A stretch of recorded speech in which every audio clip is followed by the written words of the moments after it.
네, 저희 그 샌디에고 한인연합감리교 너무 좋지만 우리 이성현 목사님 제일 좋은 점이 성도님 한 분 한 분을 챙기시는 거예요. 집에 계신 분 신방 다니시고 병원에 있는 분 신방 다니시고 어려운 분들 찾으시고 안 오시면 꼭 챙기시고 그래서 저도 그 마음을 본받아서 주일날, 금토일날 안 오신 분들을 좀 챙겨야 되겠다. 그래서 금토일날 안 오신 분들에게도 프렌들리 서비스 복습을 해드리겠습니다. 그래서 화면 보실까요? 지난 금요일 토요일날 무슨 일이 있었는지 화면 좀 열어주세요. 금요일날 우리들이 주로 무슨 말씀을 살펴봤냐 하면 정말 지금까지 어떻게 살았었는지 한번 돌아보자. 그런 내용이 밑에 흐르는 주제였고요. 토요일날은 그렇게 나만 생각하고 살았다는 걸 깨달은 우리들이 이제 이웃을 돌보기 시작해야 되겠다. 그런 내용으로 말씀을 나눴고, 오늘은 그 이웃을 돌보는 그런 삶을 사는 것이 혼자가 아니고 공동체로서 미래에 정말 하나님의 축복을 받는 그런 공동체가 되고 그것을 통해서 미래에 우리에게 희망이 있다. 이런 내용을 이야기하려고 합니다. 그래서 지난번에 복습했던 내용 잠깐 보기 위해서 다음 화면 보여주세요. 사사기 나오는 화면. 룻기는 시작할 때 이렇게 시작합니다. 사사들이 치리하던 때에.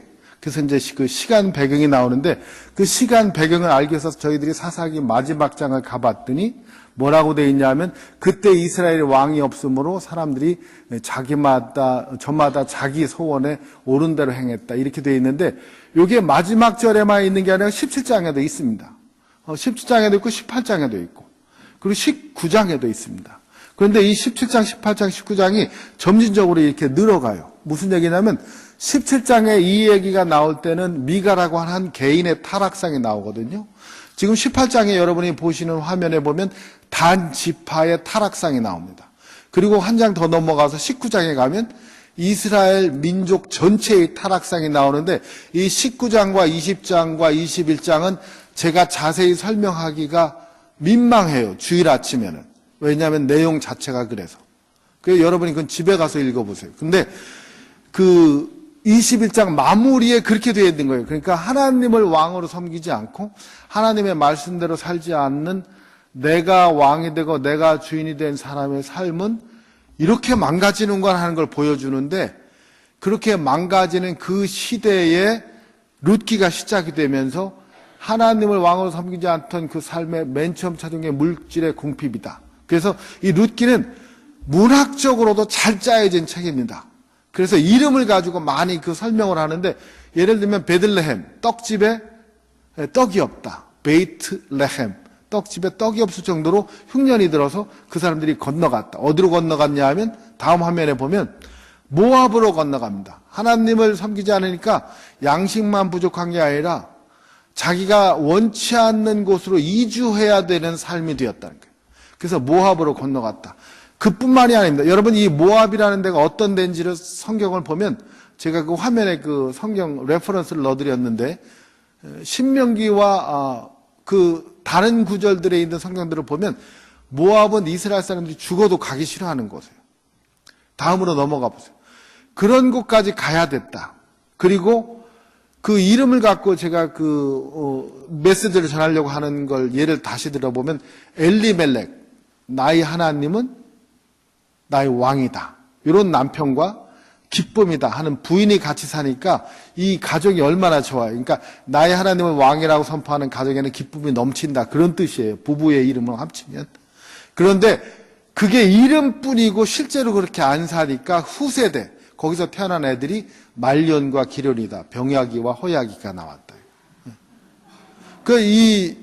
우리가 정말로 하나님의 왕으로 섬기고 살았으면 기쁨이 넘치고 아들이 튼튼이와 건강이가 나올 텐데 병약이와 허약이가 나왔다. 그래서 그 아들들이 결혼을 해서 오르바라고 하는 모압 여인과 룻이라고 하는 모압 여인이 생겼는데 이 룻은 사실은 우리가 잘 보면 히브리어로는 레슈 바브 헤입니다. 어근이. 다시 말해서 친구라는 뜻, 목자라는 뜻을 나타내는 이야기예요. 그러니까 룻이 그 시어머니 나오미에게 고백할 때 어머니 가는 곳에 내가 가고 어머니 머무르신 곳에 내가 머물고 어머니 사는 곳에 내가 살고 어머님 죽는 곳에 내가 죽고 어머님이 하나님이 나의 하나님이 되고 이런 고백이 우리가 하나님이 우리 이스라엘 백성에게 하는 고백과 비슷한 구조를 가지고 있어요.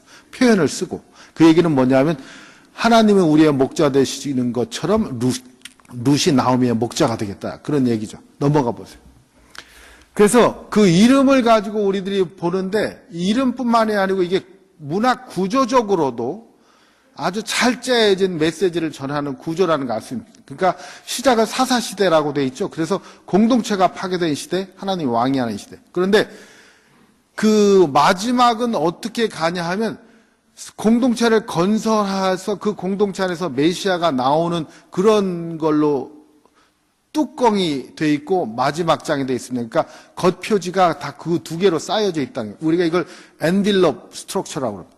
그 엔빌롭 가운데 내용은 점점 안으로 들어가는데, 물질이 공급했는데 나중에 보니까 물질이 회복이 되고, 그다음에 베들레헴을 떠났는데 베들레헴으로 돌아오고, 그리고 그 가운데에 있는 내용이 뭐냐면 남편과 두 아들이 죽었다는 것과 이제 나오미와 룻이 남았다는 그 내용인데, 이 내용을 보면 남편과 아들이 죽은 건 가족이 파괴됐다는 거지만, 나오미와 룻은 가족이 형성됐는데 새로운 가족이 형성됐다는 겁니다. 저희들이 이 카이에스틱 구조를 볼 때나 언제나 어디에 중점을 두고 보냐면 센터에 중점을 둬요. 왜냐하면 그 구조 자체를 만들 때 메시지를 센터에 두기 위해서 주변 그 동심원들을 만들어가는 거거든요. 그러니까 이 룻기의 기본 메시지의 핵심은 어디에 있냐면, 새로운 가족을 형성했다. 그러니까 옛날 가족은 없어졌지만 새로운 가족이 형성됐다. 그리스도 안에서는 혈연이 섞이지 않아도, 피가 섞이지 않은 사람도 하나님의 사랑 안에서 한 가족이 된다. 주의 사랑으로 살아갑니다. 그러고 막 인사하고 다니면서 인사한 그 사람이 내 가족이다.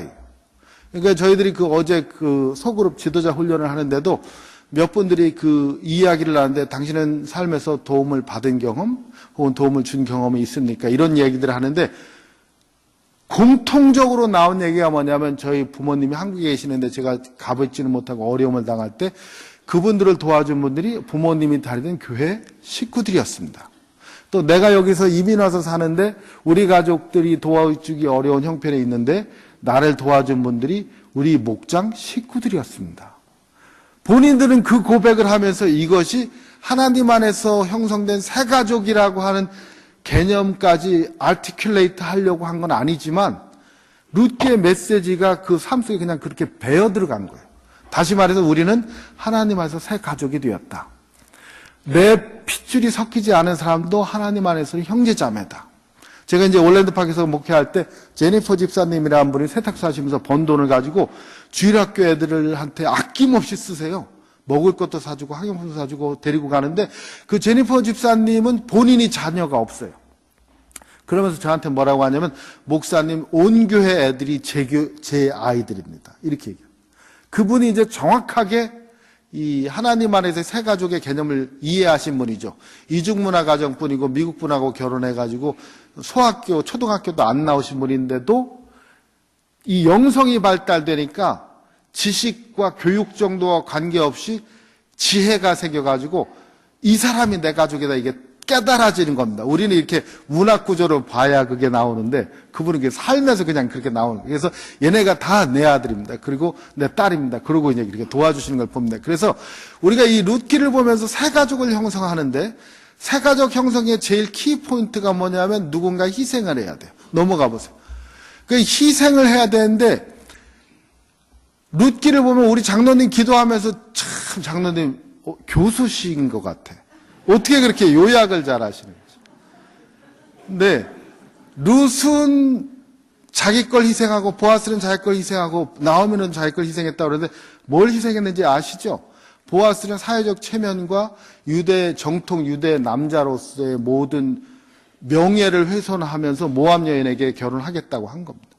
룻은 젊은 여자의 모든 걸 희생하고 나이 드신 할아버지에게 시집가겠다고 한 거예요. 나오미는 아들을 향한 애끓는 사랑을 포기하고 룻의 앞길을 열어주겠다고 한 겁니다. 사실 그래서 이 셋이 다 희생한 게 있습니다. 보아스는 유력자고 정말 재산도 많고 사회적 지위도 있고 도덕적으로도 존경받는 사람인데, 이 유력자라고 하는 칭호를 그냥 얻을 수가 없어요. 그런데 보아스는 이 세 가지를 다 가지고 있는 사람이기 때문에 그걸 얻었는데, 그걸 자기가 희생하겠다는 겁니다. 넘어가 보세요. 제가 이제 룻이 처음에 시작했던 이삭 죽기가 성경에 여러 군데 레위기에도 나오고 신명기에도 나온다는 걸 레퍼런스로 드린 건데요. 그거는 찾아보세요. 넘어가시고 보리를 한 내바 얻었는데 식량 문제가 해결됐다고 하는데 처음에 이분들이 그 먹을 것 때문에 시작이 된 일 아니에요? 그런데 이 보리 한 내바가 두 여자분이 과부 둘이서 일주일 먹을 식량분. 그것만 해결됐는데도 굉장히 좋아하죠. 그 문제가 해결됐다고. 그 한 문제 해결되고 나니까 그 다음에 이제 영원한 문제 해결을 위해서 가족을 형성하는 것, 그 전 단계인데 여러분들이 항상 그 영성이 되었든 선한 행동이 되었든 혹은 지식이 되었든 뭐든지 시작을 어디서 작은 데서부터 해야 됩니다. 그러니까 영성 훈련을 위해서 여러분들이 성경 안 읽던 분들이면 하루에 한 장이라도 성경을 읽기 시작하고 묵상을 하기 시작하고 이 작은 데서 시작하다 보면 이게 이제 넘어간다는 거죠. 그 다음에 가보세요. 그리고 나서 이제 새로운 가족이 형성이 됐는데 기업 물을 자의 의무를 행하라. 그래서 이제 보아스가 기업 물을 자가 돼야 되는데 보아스가 룻에게 한 말이 뭐냐면 나는 기업 물을 자가 맞긴 맞지만 나보다 더 가까운 사람이 있다. 내일 아침에 그 사람한테 물어보고 그 사람이 안 한다 그러면 내가 하겠다. 이제 이렇게 해서 아침이 된 것 그 내용을 오늘 읽었거든요. 그러면 보아스가 지금 순위가 2번인데 1순위 보아스보다 더 가까운 기업 물을 자 룻과 나오미의 형편을 해결해 줄 사람의 이름이 무엇입니까? 성경에 보니까 이름이 없죠. 예. 아무개라고 돼 있으니까 이름을 얘기 안 해줬다는 겁니다. 그러니까 지금 이름을 갖고 그렇게 월드 플레이를 많이 한 이 룻기에서 특별히 이름을 얘기 안 하는 거예요. 그 얘기는 이 사람 이름을 얘기하기 싫다는 겁니다. 그냥 모르고 생략한 거거나 실수로 빼놓은 게 아니라 의도적으로 이름을 얘기 안 하는 겁니다. 그러면 이 이름을 얘기 안 한 의도가 뭐냐 하면 이 사람의 이름은 영영이 사람들 뇌리에서 잊혀졌으면 좋겠다. 왜? 그 이유가 이 아무개가 보아스에게 한 대답을 여러분 잘 생각해 보십시오. 뭐라고 얘기했냐면 보아스가 네가 먼저 권리가 있는데 이 룻 가족이 갖고 있는 땅을 사겠느냐? 엘리멜렉이 죽고 유산으로 남겨진 땅이 있는데 상을 사겠느냐? 부동산 투기 당연히 사지요. 이익이 되니까. 그러면 이어서 내가 묻겠는데 땅을 사면 땅과 함께 이 룻 여인도 내가 취하겠느냐? 머리가 팡팡 돌아가더니 안 하겠습니다. 내 기업에 손해가 있을까 하여 안 하겠습니다. 이해가 안 되시죠? 아니 어카운팅 전공도 아닌데 어떻게 그걸 계산을 맞췄을까? 땅 사면 가져오는데 왜 여자 사라니까 금방 손을 놓을까요? 이렇게 된가 이야기인즉슨 땅을 사면 내 거가 되는 줄 알았더니 여자도 가져오라니까 그럼 여자가 내 거가 되면 내가 그 여인에게 임신을 시켜. 그럼 그 여인이 애를 낳아. 그 애 나온 애는 누구의 대를 이어주는 애가 나오냐 하면 엘리멜렉의 대를 이어주는 애가 나오는 거예요. 그러면 엘리멜렉의 집안을 살리니까 그 애가 자연히 땅도 도로 가져가겠죠. 그렇게 해서 엘리멜렉의 집안과 재산이 보존되는데 나보고 노력봉사만 하라는 겁니다. 그러니까 미쳤냐고 내가 그 일을 하게. 그것도 모함 여자한테 유대인 정통 남자의 자존심과 체면과 명예를 다 떨어뜨려가면서 못한다는 겁니다. 그래서 아무개예요. 즉 성경이 아무개라고 부르는 사람은 이익이 있을 때는 yes, 손해가 날 때는 no 하는 사람, 축복을 받을 때는 할렐루야, 삶에 어려움이 있을 때는 놀렐루야. 이거 가지고는 안 된다는 거예요. 그러니까 그런 신앙 자세를 갖고 있으면 아무개. 내게 손해가 있어도 불구하고 기꺼이 희생하겠다고 하면 보아스, 룻, 나오미, 모함 여자라도 이름이 당당하게 기재가 되는데 이 이름이 여러분 마태복음 예수님의 족보에까지 나오는 이름입니다. 그러니까 이제 이 샌디에고 한인연합감리교회가 곧 40주년을 맞이하는데 40주년 역사책에 이름이 나오는 사람이 있고 아무개가 있어요. 본인이 아시잖아 지금 어디에 속하는지. 괜찮아요. 40주년에 아무개라도 100주년에 이름 나오면 되니까. 오늘부터 회개하시고 열심히 헌신하고 봉사하고 희생하면 이민 역사 200주년에는 이름이 나온다 이 말이에요. 근데 왜 희생을 싫어하고 왜 헌신을 싫어할까? 제가 그 목회에서 있었던 이야기를 하나 해드릴게요.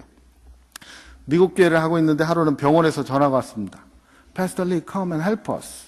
갔더니 한국 할아버지 한 분이 암에 걸려서 돌아가시게 생겼는데 영어를 못해가지고 우리가 그 얘기를 설명해드리고 가족에게 연락하라고 그러는데 눈만 멀뚱멀뚱 뜨고 계시고 못 알아들으신다. 네가 좀 얘기 좀 해달라고. 그래서 왜 그렇게 나쁜 소식은 나보고 전하라고 그러냐. 참 부담된다. 그러고 갔어요.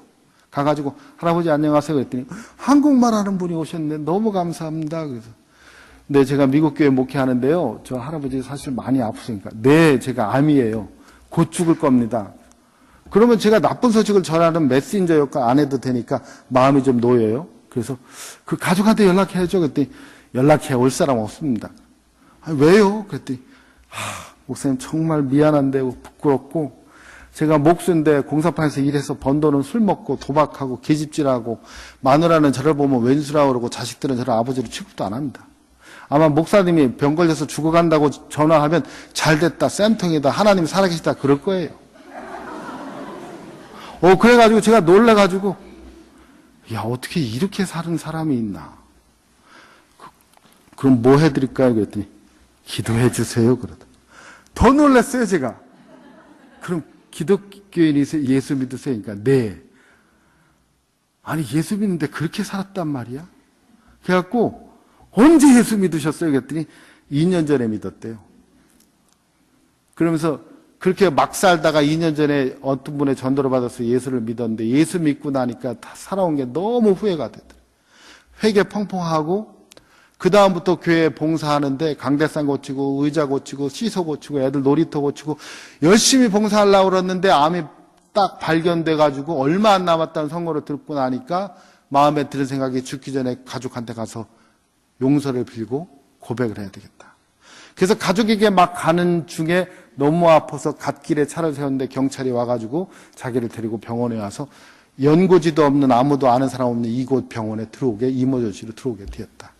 사정을 듣고 보니까 딱해요. 그래서 알겠습니다. 그러면 가족과의 화해가 잘 이루어지기를 바랍니다. 그리고 기도해드렸죠. 하나님 이분에게 마지막 기회를 주셔서 가족과 화해하고 천국 가게 도와줬어요. 그리고 집에 갔죠. 그랬더니 밤에 다시 전화가 왔는데 돌아가신다는 거예요. 그래서 어떻게 막 달려갔더니 숨 넘어가시게 생겼는데 예수 믿고 천국 가셔서 확신하십니까? 아멘. 그래서 기도해드리고 인정하셨어요. 그 돌아가시고 나니까 마음이 참 안 됐어요. 그래서 이제 그 드라이버 라이센스하고 경찰 협조를 받아가지고 가족과 연락할 수 있는 전화번호를 얻어서 전화를 했어요.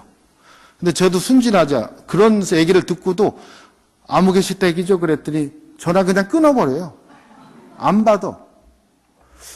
그래갖고 다음엔 작전을 바꿔가지고 전화를 걸어서 목소리를 낮게 저 이성훈 목사입니다.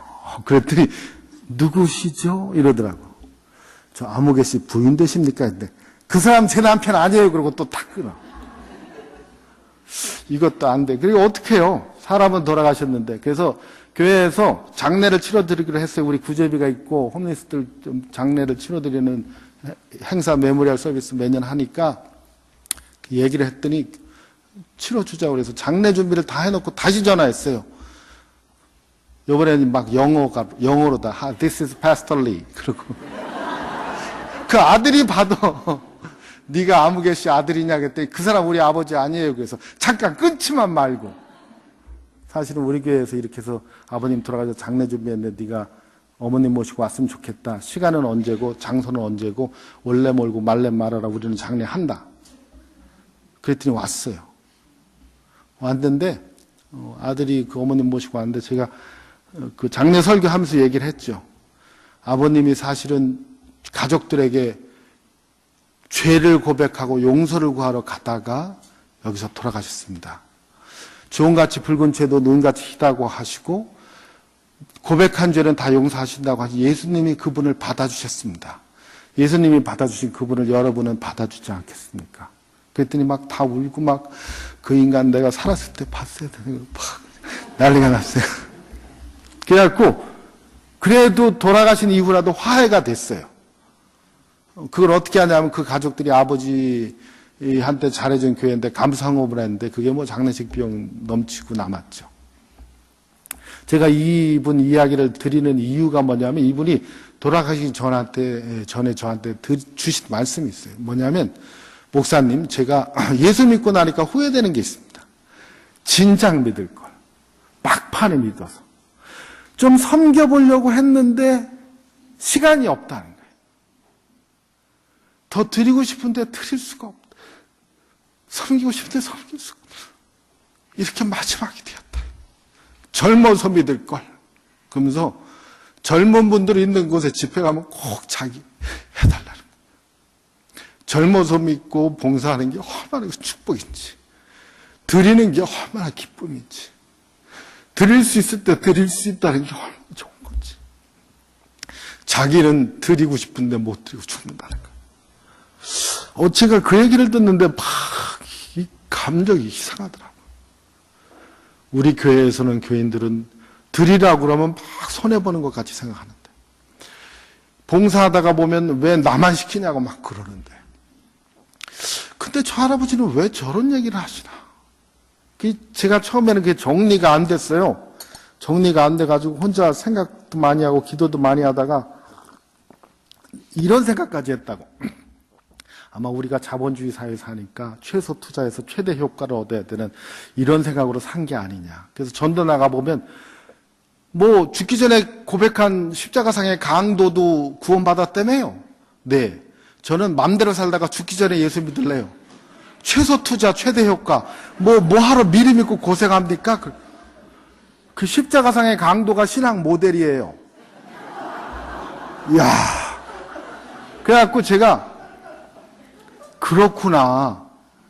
근본적으로 다른 게 있는데 그 할아버지는 더 섬기지 못한 게 손해고 섬기는 게 특권이라고 생각했고, 우리 교회 사람들은 섬기는 건 손해고 안 섬길 수 있으면 뺀질뺀질하는 게 특권이라고 생각합니다. 이게 차이예요. 그러니까 희생 안 하는 거예요. 근데 여러분, 그 할아버지 말씀에 진리가 있습니다. 나에게 베풀어진 은혜 생각하면 더 드릴 수 있을 때 더 드리는 게 축복이에요. 어차피 내 게 아니고 다 하나님 건데 내가 드릴 수 있을 때 드리는 게 축복이고 특권입니다. 섬길 수 있는 힘이 있다는 게 축복이고 특권이에요. 건강이 있죠. 예배 나올 수 있죠. 이렇게 앉아 있죠. 이게 다 특권이라는 거예요. 지금 이 자리에 나오고 싶어도 나올 수 없어서 널싱홈에서 눈물만 흘리는 분들이 많다. 근데 나는 예배를 드리러 나왔다. 섬기고 싶은데 몸이 약해서 못하는 분이 있고, 죽어가면서 그 병원에 그렇게 써 있대요. 당신이 낭비한 오늘은 어제 죽어간 사람이 그렇게 갖고 싶어 했던 하루. 그 할아버지가 그 얘기하는 거예요. 지금 나는 섬기고 싶은데 섬길 수 없어서 지금 죽어갑니다.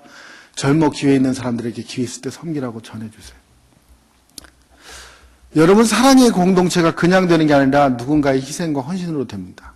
룻과 나오미와 보아스는 돌봄의 삼각형을 만들어서 그 안에서 다윗 왕이 나오고 예수 그리스도가 나오게 된 거예요. 예수님의 영성은 바로 그거죠. 본래 하나님과 같은 본질이셨으나 하나님과 동등됨으로 여길 것으로 여기지 않고 자기를 비워 인간의 육신이 있고 이 땅에 오셔서 죽기까지 복종하셨는데 십자가에 죽으심으로 그분의 보혈의 공로로 저와 여러분이 살아났습니다. 앞으로 여러분들의 희생과 헌신을 통해서 수많은 생명이 살아날 거예요. 그리고 이 지역사회가 살아날 겁니다. 아무개 되지 마시고 보아스 되시고 룻 되시고 나오미 되시기를 주님의 이름으로 축원합니다. 기도하겠습니다. 살아계신 하나님, 그렇게 안 주려고 움켜잡았는데 손가락 사이로 다 새나가고 남은 게 없네요. 내 건 줄 알고 자랑했는데 사실 내 게 아니네요. 섬길만 하니까 삶이 끝나고 나눌만 하니까 시간이 더 없는 그런 삶이 되지 않도록 저희들을 붙잡아 주세요. 예수님의 이름으로 기도합니다.